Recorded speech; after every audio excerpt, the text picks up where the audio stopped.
It's 2:30 p.m. Tuesday, June 25th, 2024 in Kenya's capital, Nairobi.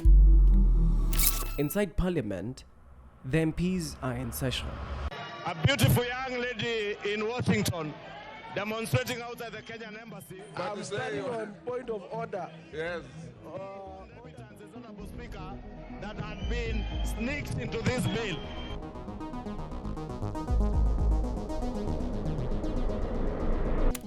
They're in the final stages of discussing the finance bill. Later this day, they're going to take a vote. But just outside, not far from Parliament buildings, the streets are swelling up.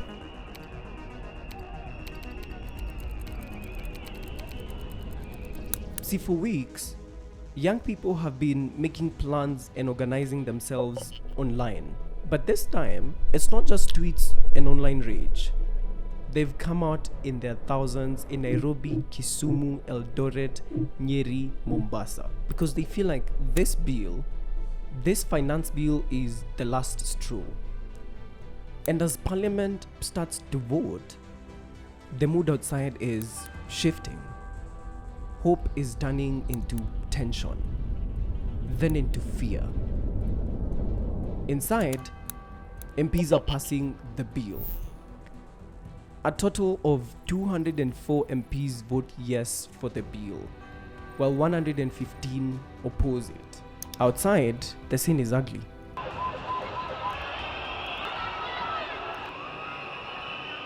By 5 p.m., Parliament was breached, and for a moment, the country froze. But the cost? The cost was heavy. It is one of the darkest days in Kenya's history. Several people have been shot dead by police. MPs had to flee through underground tunnels. Others escaped in ambulances. Kenyans say they voted yes and then they ran. That was a moment something changed, because Kenyans didn't just feel angry, they felt betrayed.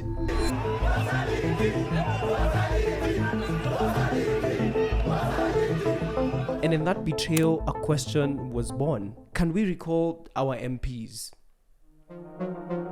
How to recall an elected member of parliament. So I think we it's have time these we recall MPs who are there not to represent our interests, but to represent their selfish hearts. Since they clearly know that those voters who had already been registered are demanding to be granted their legal right to recall these elected members. But as that question picked up, something else became clear. But there was a missing piece. The body responsible for managing elections and recalls had not been reconstituted since 2022. So Kenyans had to wait. When the new IEBC finally came in, Kenyans were excited.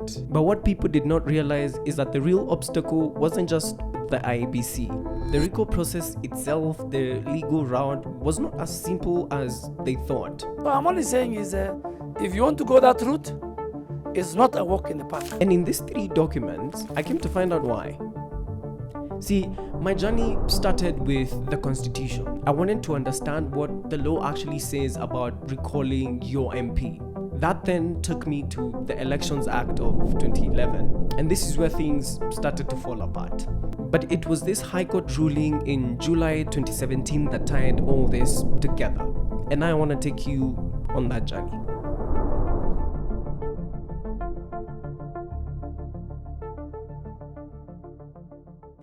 See, for nearly 3 years, Kenya did not have an independent electoral and boundaries commission. Well, no commissioners and no chair. But then on 11th July 2025, 906 days after the late Wafula Chebukati retired as IEBC chairman, a new team was finally sworn in. These guys.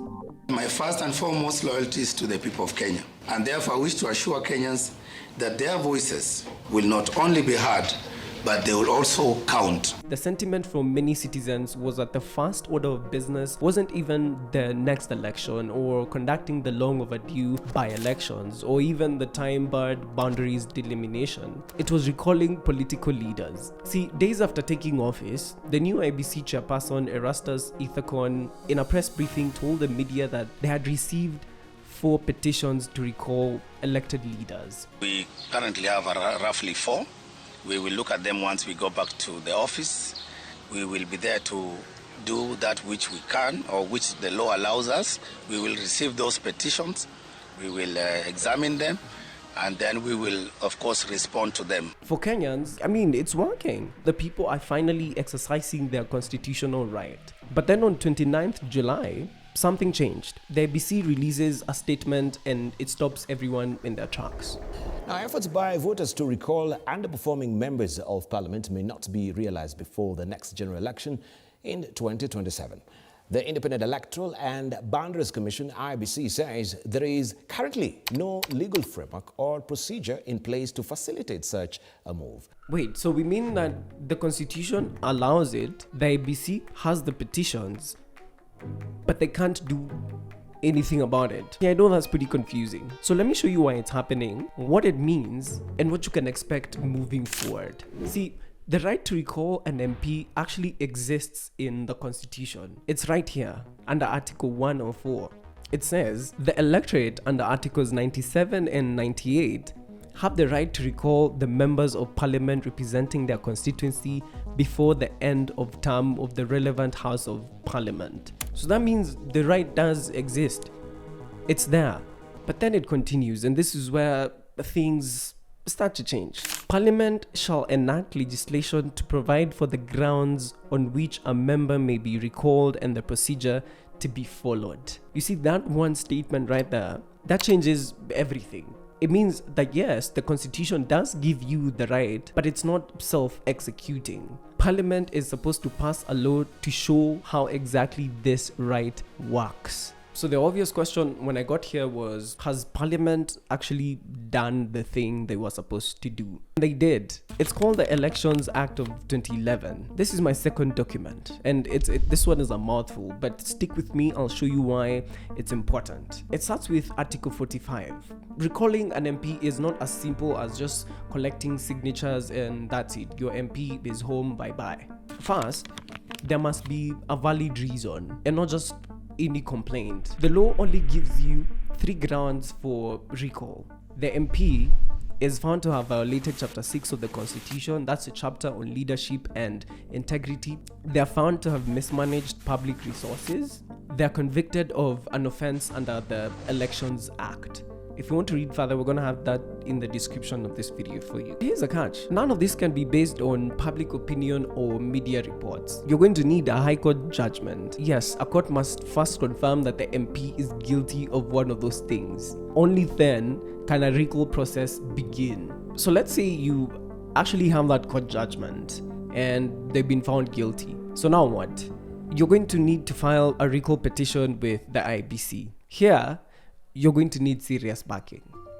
See, at least 30% of registered voters in the constituency or county must sign to support. If you have 100,000 people in that constituency, you have to have 30,000 people signing to support. And that's not all, because those signatures must also represent at least 15% of the voters in more than half the wards. You're going to need their names, you're going to need their ID numbers, you're going to need their voters card numbers, and signatures or thumbprints. Oh, and by the way, you only have 30 days to collect all of them.